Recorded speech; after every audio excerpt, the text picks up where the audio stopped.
feet, and I went up to the biggest, baddest biker, and I told him what a despicable coward he was, and I spat right in his face. Wow, said St. Peter. That's pretty impressive. When did this happen? Oh, Joe replied, about 10 minutes ago.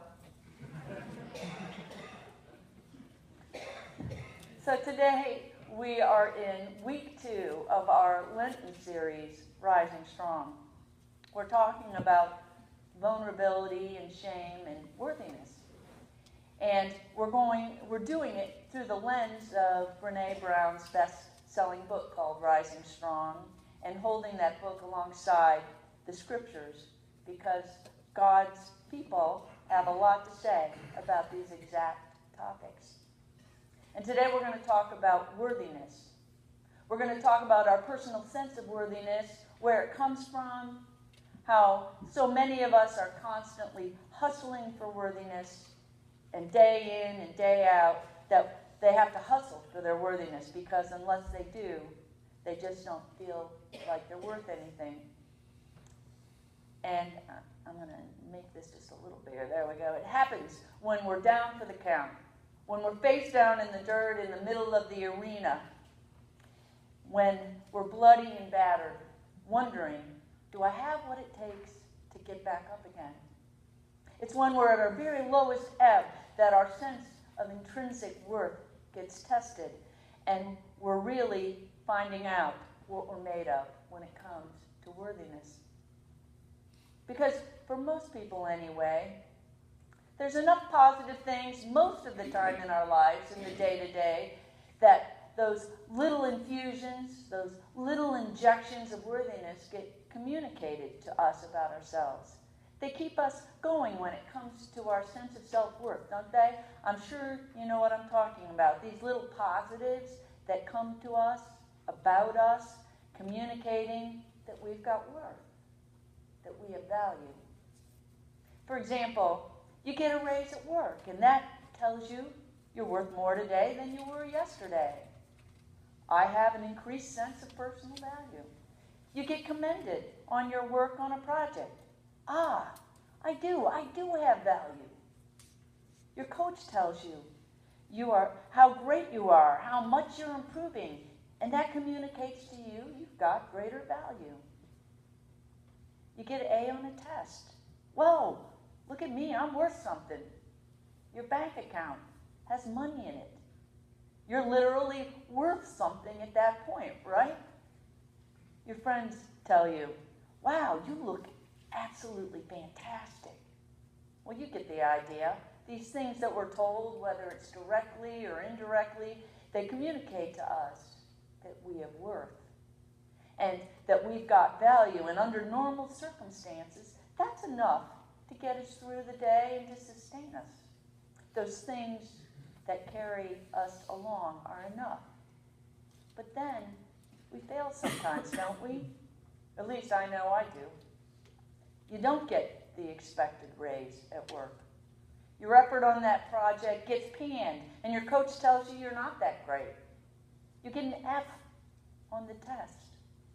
Your bank account dips underwater.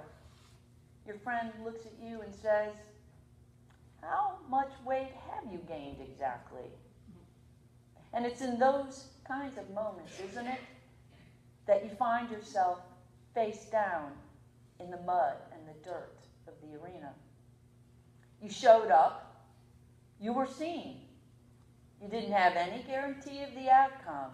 And you got a zinger, a stinger of an outcome that you never expected. And you're down in the dirt for the count. And if you've ever been there, it's right there for me, and maybe for you, in the face down, in the dirt kinds of moment, that my sense of personal worth just gets assailed. It takes a beating and a battering in those down in the dirt moments that any worth that I thought I had is gone like an instant. With a word sometimes, or a glance, or a whisper, and it's just gone. Maybe some of you identify with what I'm talking about. When I thought about my own personal stories, I thought back to a time when I was a freshman, and I have to tell you, when it comes to these kinds of personal stories, maybe for you, like it is for me, even though this happened when I was 14 years old, it still makes me feel a little, catches my breath to share a story like this with you. So I'll tell you about this time when I was a freshman in high school, and I had one of these moments.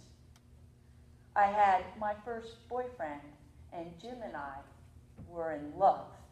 It was deep, and it was meaningful. It was forever. And it lasted maybe 3.5 weeks.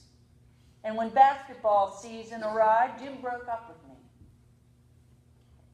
Well, like only a 14-year-old girl can do, I wrote Jim a deeply personal love letter, spilling out all of my feelings and reminding him of every single intimate moment we had shared with one another. And I slipped it into his locker before leaving school on Friday afternoon. Well, on Monday, when I arrived back at school, I was walking down the hall, and I noticed a few girls looking at me and giggling. And boys were giving each other glances, rolling their eyes, and doing one of these things. And I walked up to a friend of mine, and she just turned away, kind of telling me over her shoulder to check out the trophy case near the cafeteria.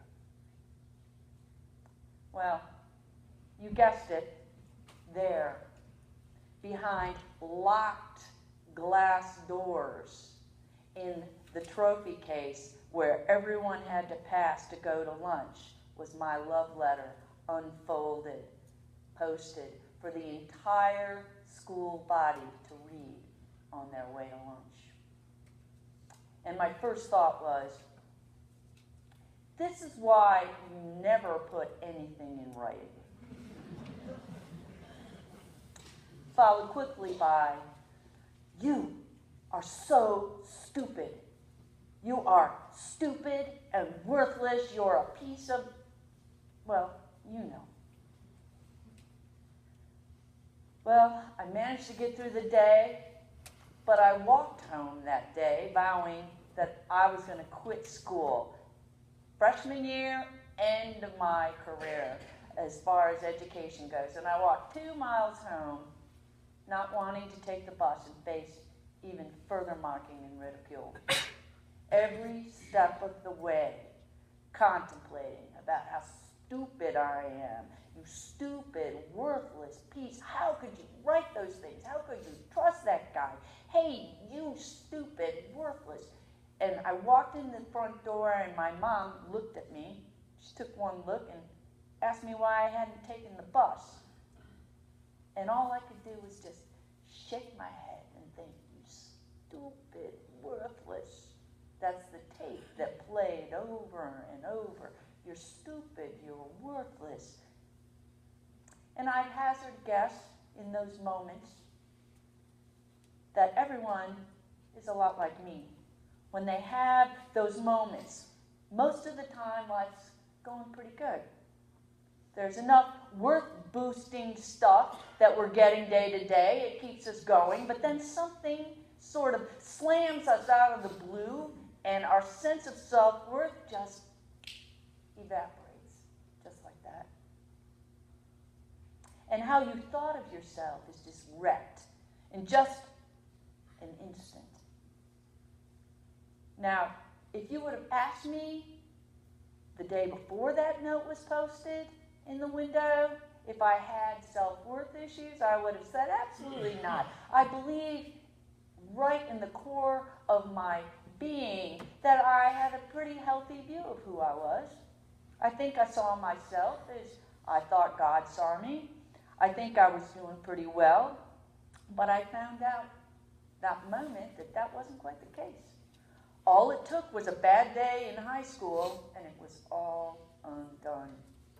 I see myself, I understand myself now to be stupid and worthless.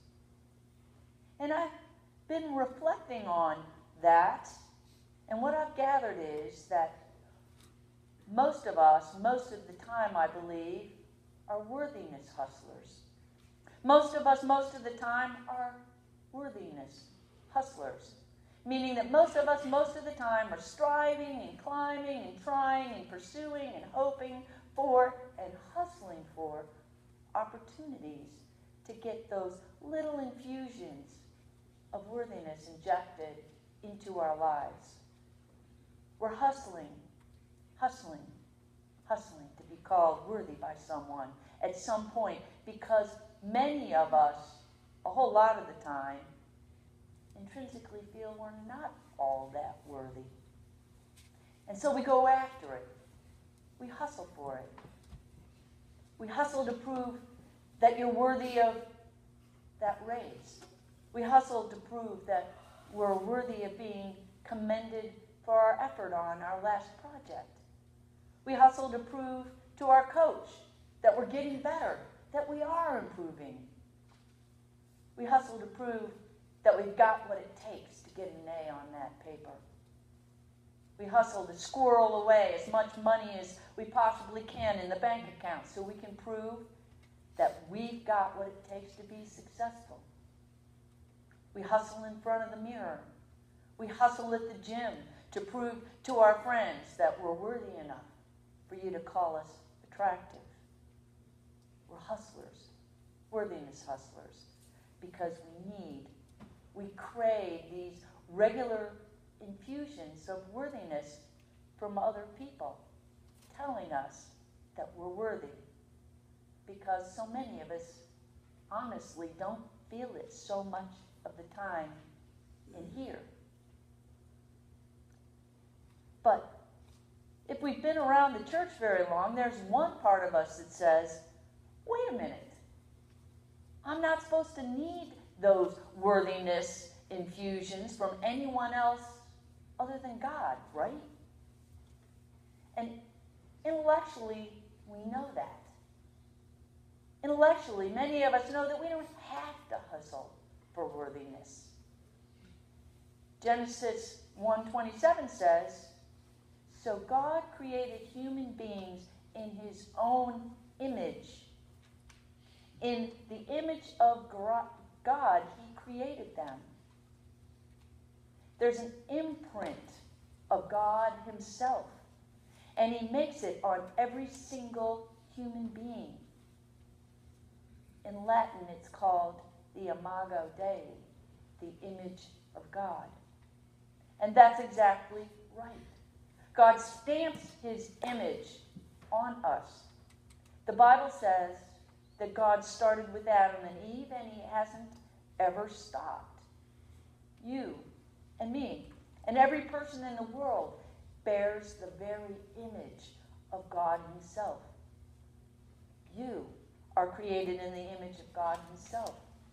God imprints his image on us. And all the positive adjectives that we sing about and we praise and we pray about in our liturgy and give to God, they're imprinted on us. It's true. It's absolutely true. And it's kind of like, wow, that's true. And we know it up here. We're made in God's image. We're of inestimable worth.